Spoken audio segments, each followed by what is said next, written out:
What's going on, guys? So in this new construction home, you can see right behind us that we've already done the blue tape walkthrough. At first glance, the house looks pretty much finished. Although we go through with the realtor and the builder and the buyer, of course, we go through and we look at each individual detail, even down to if there's some smudges on the ceiling, if some of the crown molding isn't exactly matching up when it goes to the corner, or even some of this chair railing or judges paneling needs to be finished off or sanded when some of this is connecting right here isn't exactly flush. So on this side, we're still in the formal dining room. You can see that they've cut 3 spaces into the wall.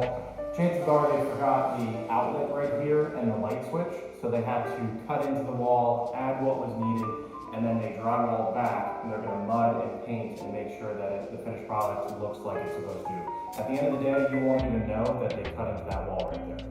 So now we're here in, it's a little echoey, we're in a secondary bathroom here, and you can see some of the point ups. If you do a close up, you can see some of the caulking hasn't been done yet on that granite piece.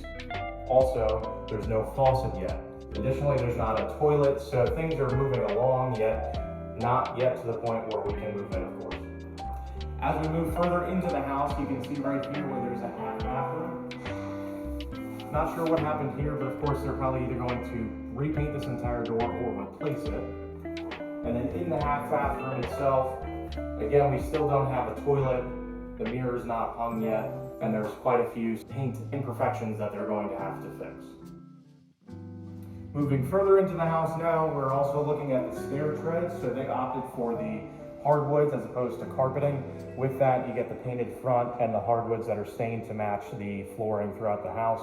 And you can see, again, through the trades going back and forth, fixing what they need to. Some of that gets nicked up, and they're going to repaint those or restain those if necessary. Moving further into the living space and the kitchen, you can see that they've got a tray ceiling here. Still some painted perfections right here for the mantle, so they're gonna have to repaint that. Also, it's not caulked yet, so it's not a finished product. We're now in the kitchen.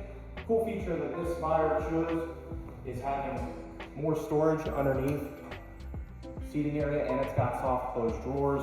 That is not a cheap option, so they obviously chose a really nice upgrade. You can see further also that the hood does not have the finishing pieces on it for the ventilation system.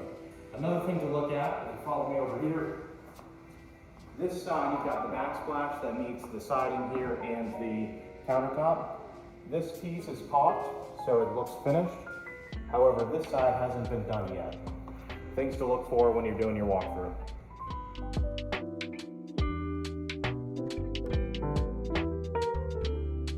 Now we're upstairs in what's called a flex space. They chose to do the hardwoods. It's pretty echoey in here because again, there's no furniture yet. This is not a bedroom, and it's a flex space because they don't have a door that closes off this room. They do have closet, as you can see, and a window, which technically makes it a bedroom. However, it's not because it doesn't have a door that closes off the room. This specific buyer also chose to have part of this upstairs unfinished, so it's floored. However, it doesn't have any ductwork coming in here, so this would not actually count towards the finished square footage. They may choose to do that at a later date, maybe to save costs, or maybe they don't need to use it right now, so they chose to do that. Also, you've got these half doors that will be able to give you access to the ductwork or to floor off some of this area if you needed additional storage space once this space is finished.